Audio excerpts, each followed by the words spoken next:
Bienvenue dans Sans Interdit, le podcast qui libère ta magie. Je suis Flora, coach spirituel, et je t'aide à sortir de la matrice, à surmonter ton sentiment de décalage pour retrouver une vie alignée avec toi-même grâce à tes talents intuitifs. Tous les vendredis, seul ou avec une invitée, je vais te parler de spiritualité ancrée et décomplexée, avec des expérimentations, des histoires, des outils et des explorations du monde spirituel. Je t'invite à retrouver ce qui est le plus précieux, ta vérité. Bonne écoute! Bienvenue dans Sans Interdit, le podcast qui révèle ta magie. Aujourd'hui, je vais aborder un sujet sur lequel je me pose pas mal de questions, sur lequel j'ai envie d'apporter réellement mon grain de sel, c'est la mission de vie. Alors, pourquoi ce sujet ?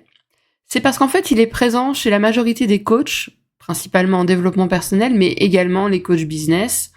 Et c'est perçu, moi c'est comme ça en tout cas que je le perçois, comme un objectif à obligatoirement dérouler pour pouvoir vivre une vie abondante et épanouissante. Et donc, j'ai envie d'apporter de la nuance, j'ai envie d'apporter un petit peu de recul par rapport à ces injonctions. Parce que, de mon point de vue, on a suffisamment de pression sur les épaules, et dans ce cas, pourquoi se rajouter la pression de la mission de vie ? Alors, si tu as déjà écouté des épisodes que j'ai pu enregistrer, tu sais que je vais commencer par délimiter le sujet. Ensuite, je vais explorer avec toi la mission de vie d'un point de vue astrologie et human design, parce que ce sont des domaines que je maîtrise. Même si la mission de vie, tu peux l'aborder de plein de façons différentes. Également, par exemple, avec la numérologie. D'ailleurs, je me demande bien, il va falloir que je demande, j'ai une amie numérologue, quelle est la nuance entre chemin de vie et mission de vie, parce que j'imagine qu'il y a une nuance. Les Gene Keys également, qui peuvent te faire penser que tu vas avoir des informations sur ta mission de vie grâce à eux. Il y a énormément d'outils de connaissance de soi, et je suis convaincue que chacun d'entre eux, à leur façon, te donne des informations sur ce que doit être ta mission de vie. Donc je vais me concentrer sur l'astrologie et le human design. Mais ensuite, je vais également te donner mon point de vue par rapport à l'utilisation de ces outils pour définir ta mission de vie. Et enfin, je vais te transmettre mes propres questionnements qui me font moi-même me dire « Ok, c'est ça que j'aime réellement faire. Comment est-ce que je trouve mes propres réponses ?» Donc, ça va être le déroulé de cet épisode. On va commencer par définir cette histoire de mission de vie. Donc, la mission de vie, c'est un concept qui va faire référence à ce que nous sommes censés accomplir ou expérimenter dans notre vie pour qu'on se sente pleinement réalisé et aligné avec notre essence profonde. Bon, entre nous, j'ai déjà un problème avec le mot alignement, même si c'est un mot que j'utilise, mais je l'utilise toujours avec des pincettes et je l'explicite, je le contextualise. Parce que longtemps, j'ai également parlé de l'alignement comme un but à atteindre. Quand tu seras aligné, tout va arriver magiquement à toi.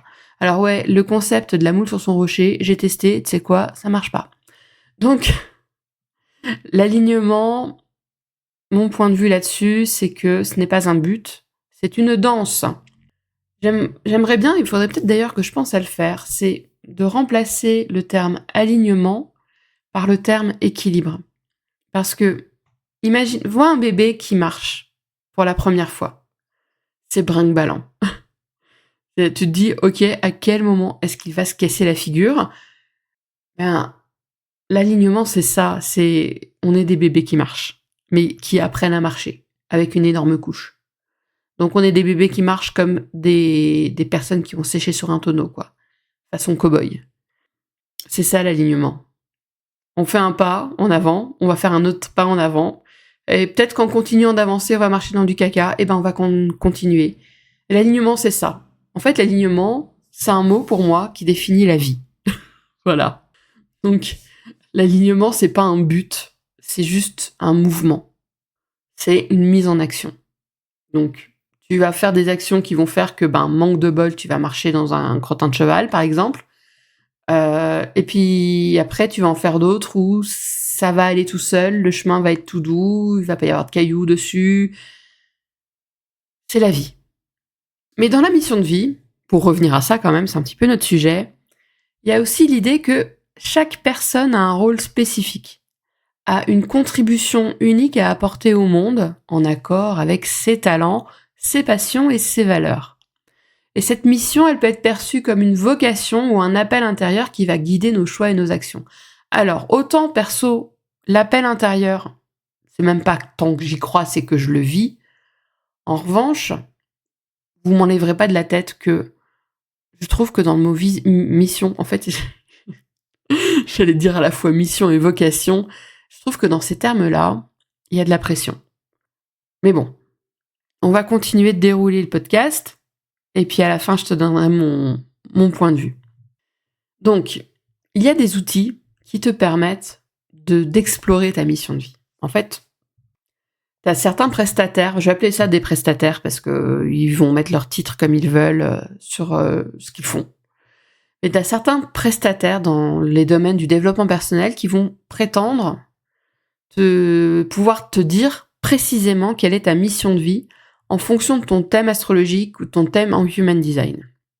On est d'accord que on peut aussi le prétendre avec les Gene Keys, avec la numérologie, probablement avec l'énéagramme. L'énéagramme, j'y connais rien du tout, mais voilà. Donc on va prétendre pouvoir te dire précisément quelle est ta mission de vie. En astrologie, qu'est-ce qu'on va étudier ? On va étudier principalement les nœuds lunaires, la maison 10 et ta trinité. Je m'explique. Les nœuds lunaires, on va te dire que ton nœud nord, c'est la direction vers laquelle ton âme veut évoluer. Et on va te dire que ton nœud sud, ce sont des compétences que tu as acquises dans des vies précédentes, ce sont des talents et ta zone de confort. Donc tu dois sortir de ta zone de confort. C'est ça en fait qui est implicite dans le nœud sud. La maison 10, on va te la présenter comme étant la maison de la carrière, la maison de la contribution qu'on apporte au collectif. Et enfin, ta trinité, alors la trinité, pour rappel, c'est soleil, lune, ascendant. Le soleil, on va te dire que c'est comment tu brilles naturellement, quelle est ton expression personnelle. La lune va représenter tes besoins émotionnels, comment tu te sens en sécurité. Et l'ascendant, comment tu te présentes au monde, la première impression que tu vas laisser. Je te fais une présentation un peu brute de décoffrage, comme ça, parce que après, je vais avoir beaucoup de choses à dire. En ce qui concerne le Human Design, alors, le principal élément qu'on va utiliser pour te dire « Ah, ça, c'est ta mission de vie », ça va être ta croix d'incarnation. Mais certaines personnes vont aussi te dérouler ta mission de vie en fonction de ton type énergétique. Dois-je rappeler que le type énergétique, c'est pas dans la transmission originelle du Human Design, hein. Dans ton profil, dois-je te rappeler que les profils, il y en a 12 et que grâce au ciel, toutes les personnes qui ont le même profil n'ont pas la même vocation. Tes centres définis, il y en a 9 des centres énergétiques. Donc on est plein à avoir les mêmes centres définis. Encore une fois, grâce au ciel, on fait pas la même chose. Tes portes, tes canaux, etc. Alors, venons-en très rapidement à la croix d'incarnation. La croix d'incarnation, elle est représentée par ton soleil et ta terre conscient, et ton soleil et ta terre inconscient. En fait, comme le soleil et la terre sont en opposition, c'est-à-dire qu'ils sont l'un face à l'autre dans la roue zodiacale, et que le côté inconscient, c'est 88 degrés avant ta naissance, ça forme une double opposition et un carré. C'est-à-dire que je suis en train parce qu'évidemment, je me suis pas mis de thème de thème HD sous le nez. Donc, en fait, t'as tout qui est carré ensemble. Donc, forcément, ça fait des points de friction. Et donc, des points d'action. Ça fait une double opposition et 4 carrés. Donc, c'est des points de friction, c'est des points qui vont te mettre en mouvement. Parce que sans friction, il n'y a pas de mise en mouvement. Et donc, en fait, on va dire que ta croix d'incarnation, compte tenu que ton soleil en Human Design représente environ 70%, pour moi, ça, les 70%, c'est capillotracté, hein. Mais ça représente environ 70% de ton énergie, eh bien, du coup, ta croix d'incarnation, c'est ce que tu rayonnes, quoi. Et on va te dire, eh bien, ta croix d'incarnation, c'est ta mission de vie. Lol. Ta croix d'incarnation, c'est ce que tu vas rayonner au monde. Je t'avoue que ça va faire, je ne sais même plus, 3 ou 4 ans que je suis dans le Human Design. Entre nous, J'ai toujours pas pigé la mienne. Et en plus, on m'a déjà dit « Ah non, mais la croix de l'Éden, c'est une des plus simples à comprendre. » Ben non. Ah, moi, je sais pas, je bloque. Je bug sur ma croix d'incarnation. C'est pas grave, hein, j'accepte que c'est un chemin. Mais, je veux dire, on met énormément de pression sur la croix d'incarnation, alors que je dis pas qu'elle sert à rien, loin de là. En revanche, il faut juste la prendre comme un élément. Donc, maintenant que je t'ai un peu expliqué tout ça, comment on peut te dire qu'on va déterminer ta mission de vie avec l'astro et le human design, maintenant je vais te dire un petit peu ce que j'en pense. Déjà, d'une part, en astrologie, je t'invite à écouter mon épisode sur les nœuds lunaires, pas tant celui sur mon retour de lunaire, mais le premier, celui où je te parle de les nœuds lunaires, c'est quoi, et d'où ça vient. Parce qu'en fait, quand on te dit que ton nœud nord, c'est la direction vers laquelle ton âme veut évoluer, on entre dans une définition occidentale des nœuds lunaires, et en fait, on s'éloigne de l'origine des nœuds, de l'origine védique, donc de l'astrologie indienne. Enfin, je dis indienne, c'est hyper impropre, hein, mais c'est pour que tu situes. Astrologie orientale, enfin orientale, on peut penser aussi à astrologie chinoise, donc bon, je vais dire indienne, mais je sais que c'est un terme impropre. Donc on s'éloigne en fait de l'astrologie védique / indienne pour venir vers une astrologie occidentalisée, extrêmement simplifiée et performative. Nœud nord, direction vers laquelle ton âme veut évoluer. Nœud sud, zone de confort de laquelle tu dois sortir. Je te résume le truc. Et en fait, il y a vraiment cette idée-là également en Human Design, c'est cette idée que il faut te débarrasser des énergies de ton nœud sud pour aller vers ton nœud nord. Je vais pas te refaire tout mon épisode sur les nœuds lunaires. Je t'invite réellement à aller l'écouter parce que je t'explique avec un peu plus de profondeur cette problématique qu'il y a pour moi, même si je suis vraiment pas spécialiste en astrologie védique. Je t'explique réellement cette problématique qu'il y a à essayer de se débarrasser d'énergies qui sont présentes chez nous. Et je t'explique plutôt la danse qui existe entre les deux nœuds. Donc déjà, pour moi, il y a un problème de ne voir le nœud nord que comme une direction vers laquelle on veut évoluer. Sachant qu'en astrovédique, ça n'a pas grand-chose à voir, en fait. On te prend également la maison 10 comme étant la maison de la carrière, de la contribution. Oui, c'est ça, mais pas que. La maison 10, c'est plein d'autres choses. Il y a plein d'autres nuances dans la maison 10. Et, par exemple, une femme, je veux dire une femme parce que, bon, bah là, encore une fois, c'est genré, mais malheureusement, c'est souvent comme ça. Une femme au foyer, qui a, mettons, plein de trucs dans sa maison 10, là, et qui va se dire, merde, moi, j'ai pas de carrière. Elle me sert à rien, en fait, cette maison. Non, elle te sert pas à rien parce qu'en fait, elle veut dire plein d'autres choses. Et pareil, la Trinité, le soleil, c'est... Oui, c'est comme on brille naturellement, mais pas que. Et en fait, c'est pas vraiment ça. Quand tu vas en profondeur dans l'astrologie occidentale, là, je vais revenir sur l'astrologie occidentale. Quand tu vas en profondeur dans l'astrologie occidentale, le soleil, c'est pas que ça. Le soleil, c'est également tes conditionnements, c'est également tes figures d'autorité. Comment t'as été, entre guillemets, façonné? Vers quoi est-ce qu'on t'a dirigé dans ta prime enfance, etc. La lune, certes, ce sont les besoins émotionnels, mais pareil, là aussi, ça va te montrer certains éléments de comment t'as été élevé, de comment tu as grandi, qu'est-ce qui t'a conditionné émotionnellement. Et l'ascendant, c'est pas uniquement comment tu te présentes au monde. Donc là, tu vois, ces infos-là, je les sors d'où? Déjà, je les sors de tout le bullshit que tu peux trouver sur Internet, mais aussi et surtout, et là aussi je vais te rediriger vers un autre épisode que j'avais tourné, d'une masterclass faite par une coach et qui prétend utiliser ChatGPT pour faire des guides astrologiques hyper géniaux qu'elle vend 250 €, hein, voilà. Donc des guides astrologiques hyper géniaux, et en fait récemment, il y a 15 jours, elle a refait une masterclass qu'elle a appelée Niveau 2, pour faire quelque chose vraiment axé sur la prospérité. Donc qu'est-ce qu'on a checké? On a checké les nœuds lunaires, mais surtout le nœud nord, parce que tu comprends, le nœud nord, c'est la direction vers laquelle ton âme veut évoluer. on a regardé la maison 10. En fait, on a regardé le milieu du ciel, qui est un point de calcul, et qu'en fait, qui est en Placidus. Donc ça, c'est une domification, c'est une répartition des maisons astrologiques.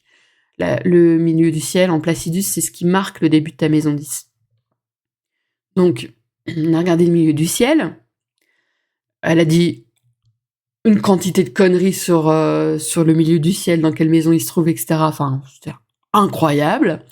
Oh non, mais non, mais tu comprends, j'ai étudié l'astrologie depuis au moins 5 ou 6 ans, tu vois.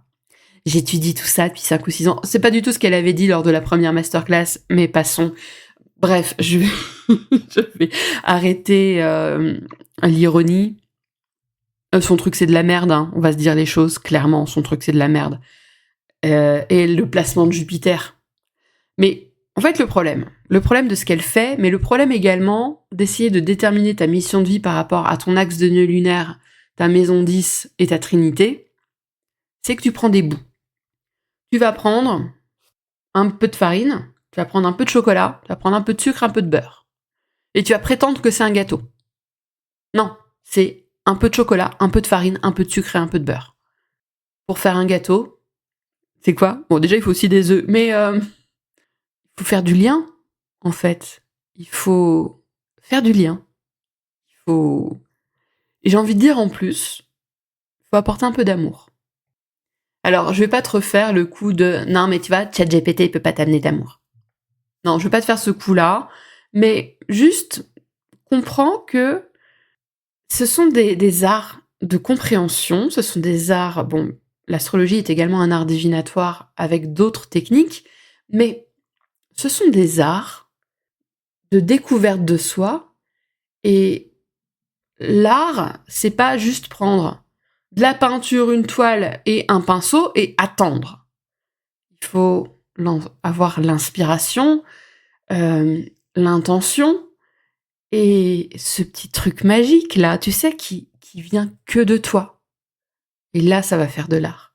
Je suis en train de penser à mon ami François-Xavier Catieux, qui... Faudra que je te mette le lien de son compte Insta sur la description du podcast, parce qu'en fait là tu vois devant mes yeux j'ai la toile qu'il a faite en faisant une représentation de mon âme. Il fait entre autres ce genre de choses, et tu vois je pense à lui parce que, mais il y a plein d'autres artistes, mais je pense à François Xavier parce que c'est pas juste une toile avec de la peinture et du pinceau. Il y a la magie. Il y a sa magie à lui. Faire une lecture astrologique, tout comme faire une lecture human design, ne t'attend pas à beaucoup vont te faire un catalogue d'informations, mais c'est pas vraiment une lecture. Il faut l'interprétation. Il faut la patte de la personne qui va te faire cette lecture. Parce que sinon, effectivement, moi je peux te dire que mon nœud nord, d'ailleurs mon nœud nord il est où déjà ? Moi je suis sur l'axe Lion-Verseau à 0 degré. Oui, mon nœud sud est en Verseau, mon nœud nord est en Lion. Mais je ne suis pas que un nœud sud en Verseau et un nœud nord en Lion. J'ai les deux qui sont carrés à mon ascendant. Et du coup aussi à mon descendant et à Vénus. Donc tu vois, déjà, boum, ça apporte un truc. D'ailleurs, j'ai mon nœud nord qui, vu que c'est à 0 degré, non, il n'est pas conjoint à mon MC, mon milieu du ciel qui est en Capricorne. Mais mais d'ailleurs, en plus, je vais dire une boulette parce que mon nœud nord, il n'est pas en Verseau, c'est mon nœud sud. Mon nœud nord, en signe, il est conjoint à Mars. Boum, ça apporte encore un autre truc. Donc, il faut pas prendre des infos comme ça. Pense à la métaphore du gâteau. C'est pas parce que sous tes yeux, t'as du chocolat, du sucre, de la farine et un peu de beurre que t'as un gâteau. Juste pense à ça. T'as du chocolat, de la farine, du sucre et du beurre. En ce qui concerne le human design, pour pointer un peu aussi la problématique liée au human design, en te disant, non mais là, ça va être ta mission de vie. Là aussi, on décorrèle en fait. On décorrèle les choses. Il faut faire les liens. Il faut faire un gâteau HD. Il faut la part interprétative du professionnel qui va t'accompagner. Et c'est pour ça que je trouve absolument inepte de mettre tes infos brutes de décoffrage dans ChatGPT pour lui dire « Ok, fais-moi ma lecture HD ». Ça, il fait pas les liens. Après, est-ce que ça vaut plus ou moins que la première lecture HD que j'ai reçue, qui était un catalogue d'informations? Finalement, je suis pas très sûre. Je pense que c'est un peu équivalent. Mais on n'est pas là, en fait, pour faire un catalogue. Et moi, je pense qu'il y a aussi un problème avec l'interprétation, la compréhension qu'on a de la croix d'incarnation. La compréhension générale. Je parle pas de la compréhension individuelle de certaines personnes que j'adore et qui sont incroyables, qui sont des expertes incroyables en human design, mais je parle de la compréhension simplifiée qu'on en a faite. Beaucoup voient la croix d'incarnation comme l'indicateur du métier que tu dois faire. Mais en fait, beaucoup voient la mission de vie également comme ça. L'indicateur du métier que tu dois faire. Mais c'est pas ça. La croix d'incarnation, comme je te l'ai dit un petit peu plus tôt, je te l'ai dit très vite et peut-être un peu brutalement, qu'en fait, la croix d'incarnation forme effectivement une croix entre deux oppositions, soleil-terre à la fois conscient et inconscient, et des carrés, donc à 88 degrés, entre ton soleil conscient et ton soleil inconscient, et ta terre consciente et ta terre inconsciente. Donc, ça forme 2 oppositions et 4 carrés. Et tout ça, c'est quand tu regardes un thème astro, les oppositions et les carrés sont les thèmes qui sont les aspects qui sont signifiés en rouge. Donc on se dit oh mon dieu. Non, les aspects en rouge, c'est des aspects où tu as un potentiel d'action. En fait, tous les aspects ont un potentiel d'action. On va pas les classifier, mais les carrés et les oppositions, comme je te l'ai dit, ça amène une tension, une friction. Donc en fait, faut plutôt voir ça comme des prismes par lesquels on va expérimenter. Mais du coup, tu peux te sortir de la tête cette histoire de croix d'incarnation et simplement voir ton soleil conscient, ton soleil inconscient, ta terre consciente, ta terre inconsciente, comme tes prismes principaux d'expérimentation. Pour ma part, soleil conscient porte 6, la porte de la friction, du conflit. Eh bien, de l'intimité aussi. Eh bien, je constate qu'effectivement, c'est un petit peu ma façon d'entrer en relation, c'est un petit peu ma façon d'entrer en action aussi, c'est par la friction, c'est par... voilà, ça chauffe un peu, des fois ça brûle et puis on lâche, et puis des fois, eh ben, en fait, il y a l'électromagnétisme qui se met en route. Voilà. Donc, vois plutôt ta croix d'incarnation si jamais tu l'as déjà étudiée, ou même si simplement tu as fait faire ta lecture et qu'on t'a déplié ton soleil, tes soleils conscients, inconscients, terre consciente et inconsciente. Voilà un peu, regarde un petit peu les thématiques de ces placements-là pour voir dans quelle mesure ils conditionnent, entre guillemets, ta façon d'entrer en action, ta façon d'interagir. Pour en revenir à cette histoire de mission de vie, je vais te faire je vais te donner mon avis, je vais te dire en fait ce que j'en pense. Je pense qu'on confond mission de vie avec métier idéal, déjà d'une part. Je pense ça. Parce que je pense que la mission de vie, ton appel intérieur, tu vas l'appeler comme tu veux, n'est pas nécessairement quelque chose qui va te faire gagner de l'argent. Parce que je crois vraiment à cette notion du battement d'aile d'un papillon qui peut provoquer une tornade. Un ouragan, je sais plus. Je pense qu'on peut avoir de l'impact à un niveau micro, à un niveau extrêmement localisé, extrêmement restreint. Je pense qu'on peut avoir de l'impact. Tu as de l'impact en disant bonjour et en étant présente avec l'hôtesse de caisse quand tu vas faire tes courses. Tu as un impact quand tu vas tenir la porte à la personne derrière toi et que tu lui claques pas au nez. Je pense vraiment, bon là ce sont des petits actes de gentillesse et même du fait d'être bien élevé, mais je pense que tout ça, ça a un impact. Mais tout comme il y a l'impact négatif de de râler, de faire la gueule et enfin, ce genre de choses.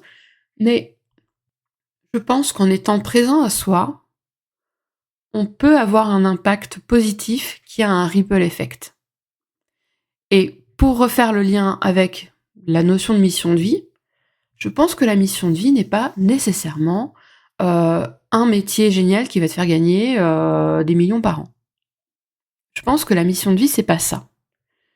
Je pense vraiment que cette idée de mission de vie, on se fourvoie en pensant que c'est ce qui va nous rendre riches. Et que c'est un questionnement presque de personnes non racisées cisgenres de pays du G7, quoi, pour grossir le trait. Pour ma part, la mission de vie, c'est peut-être pas le bon mot du coup, mais moi je vais te dire que l'impact que je veux amener au monde, et à mon monde dans un domaine local, enfin autour de moi, pour apporter ce ripple effect, c'est le fait de prendre soin.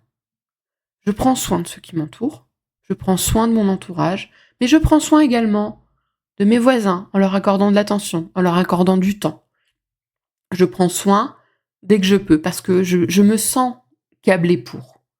Je me sens câblée pour le soin. Si tu regardais mon thème astro, tu comprendrais, mais genre Big Stellium en maison 6, la maison du soin, de l'hygiène, etc. Mais voilà, moi je suis faite et je suis appelée, j'ai été câblée comme ça, j'ai été conditionnée comme ça aussi pour prendre soin. Je prends soin, mais j'apprends également à prendre soin de moi. Et ça aussi, ça provoque un ripple effect. Parce qu'en montrant que je ne m'oublie pas que je prends soin de moi, je sais que quelque part, je montre un exemple. Je montre un exemple d'un monde qui serait un peu meilleur, selon mon point de vue. Donc, voilà. Pour moi, vraiment, ce terme de mission de vie est hyper connoté, mais je préférerais presque le remplacer par l'impact. L'idée de l'impact. Quel impact je veux amener? Alors oui, il y a cet impact immense que tu veux amener au monde, mais plutôt que de te foutre la pression d'essayer d'impacter le monde entier, impacte déjà ton monde, ton microcosme. Impacte-le de la manière la plus positive et la plus cohérente pour toi, mais impacte-le. Parce qu'en fait, voilà, je crois à l'effet boule de neige. Et donc pour moi, pour se connecter quelque part à sa mission de vie, en fait, il faut se connecter à ce qui nous anime, profondément. Tu as de nombreux outils qui vont te permettre de te reconnecter à ça. Par exemple, la méditation, par exemple, le journaling. Tu peux également prendre rendez-vous avec un ou une coach pour te ramener vers ce qui va t'animer, pour être guidé vers ce qui t'allume. Tu peux faire tout ça, tu peux également utiliser les oracles. Je vais te proposer dans l'article de blog qui sera associé à cet épisode de podcast des questions de journaling. Je vais également te proposer 2 tirages d'oracle pour t'aider à te reconnecter, alors oracle et tarot, pour t'amener vers une reconnexion à toi, au moment présent.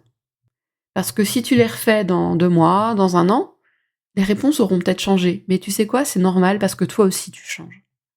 Je vais pas faire plus long. Mais ce que je veux te partager pour ma part en ce qui concerne la mission de vie, ce que tu dois comprendre, de mon point de vue, c'est qu'aucun outil extérieur ne va te dire quelle est ta mission de vie. Ce n'est pas ton thème en astro, ce n'est pas ton thème en HD, ce n'est pas la numérologie, ce n'est pas tout ça. C'est ce qui anime ton cœur, qui va te diriger vers les choses les meilleures pour toi. Mais pour ça, il faut déjà te reconnecter à ce qui anime ton cœur. Donc encore une fois, tu retrouveras sur mon blog des exemples de questions de journaling et de tirages d'oracle. Mais si tu ne devais retenir qu'une chose de cet épisode, de mon point de vue, c'est que la mission de vie, c'est pas une fin en soi. C'est un guide. Et c'est un guide qui peut changer. Parce que moi là pour l'instant depuis bientôt 43 ans, bon pas tout à fait, quand j'étais bébé non, mais Pour l'instant, depuis plus de 30 ans, ce qui m'anime, c'est de prendre soin. J'ai beaucoup évolué sur ce chemin du prendre soin, comme je te l'ai expliqué. Et ce qui m'anime, c'est ça. Mais peut-être que dans 10 ans, ça aura changé. Peut-être que dans 10 ans, ce qui va m'animer, ça va être autre chose. Je sais pas encore quoi, parce que, tu sais quoi, je sais pas vers quoi ma vie va me mener dans 10 ans.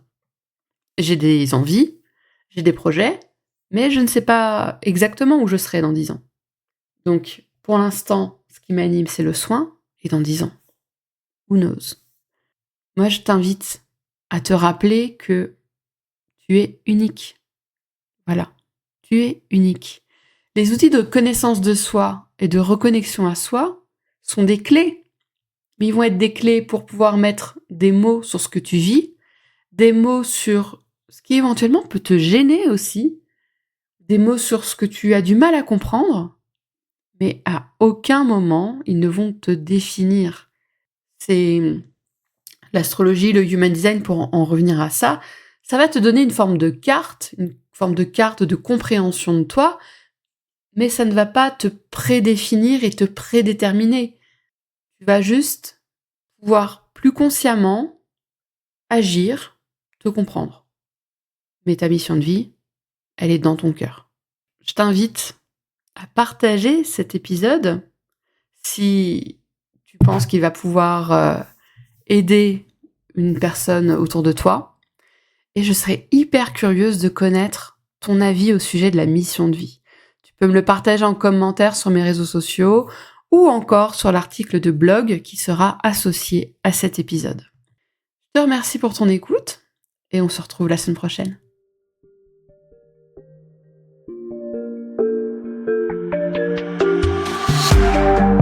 Merci pour ton écoute. J'espère que cet épisode t'a plu. Je t'invite à le partager avec une personne qui peut en avoir besoin et à me laisser un commentaire. Tu peux me retrouver en dehors du podcast pour échanger avec moi sur mon site, sur Instagram ou encore par email. Les infos sont en description de l'épisode. On se retrouve la semaine prochaine pour un nouvel épisode de Sens Interdits. À très vite!